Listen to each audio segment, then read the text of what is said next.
Nashville, Tennessee, Special Judge John I. Harris presiding. Draw nigh and you may be heard.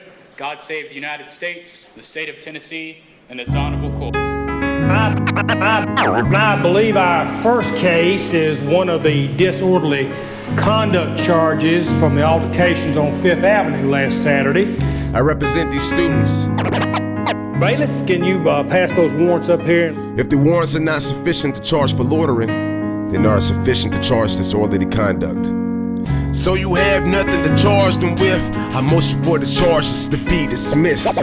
They were charged with disorderly conduct under Section 26.16 of the City Code. Here today is the evidence we show. These young people never been to jail before or seen the inside of a paddy wagon. There's some college students trying to eat a sandwich. Most of them not from Tennessee. It's important to show their families. In the rest of the country they treated equal.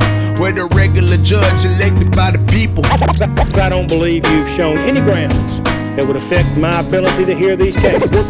We're going to take up the rest of these cases 5 at a time. Their pattern has been to enter the store and sit at the lunch counters. As I recall, they were reading. The young white guys that I talked about came running out, and several of us officers ran into the store.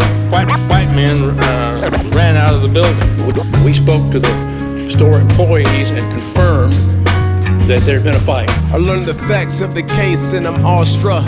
There was nothing if not orderly conduct. The prosecution never said what they did wrong, but made it sound like they're blowing bombs up.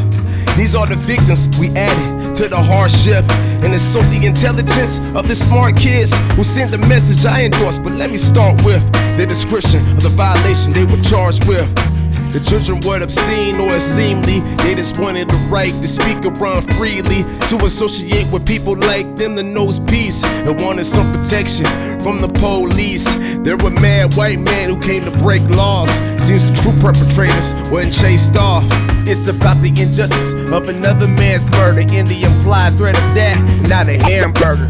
There's no federal, state, or local law against segregation. They're not free to go to a restaurant that they know will not serve them. They became involved in a fist fight. Blows were exchanged. Now, whether he threw the first punch, he went there intending for a fight to occur. That is a disturbance of the peace. This wasn't the first sit-in, we knew it had changed. The white touch show didn't go with the grain, so black and white together called both of them names. The rough house leaving things broken and stained.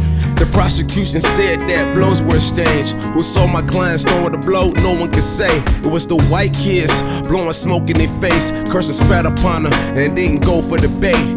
They didn't incite that, they didn't fight back. Tired of waiting and they may be on the right track. Sometimes people my age are too patient, giving square inches on the acres you taking. It's a silent protest, loud or unusual. They playing because not to will be a stupid move. You blame them for the violence that came, like having an umbrella means you're making it rain.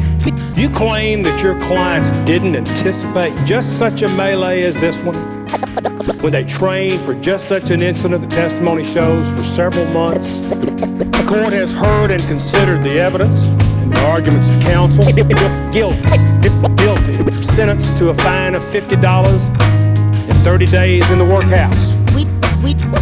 We feel that if we pay these fines, we would be contributing to and supporting the injustice and immoral practice that has been performed in the arrest and conviction of these defendants.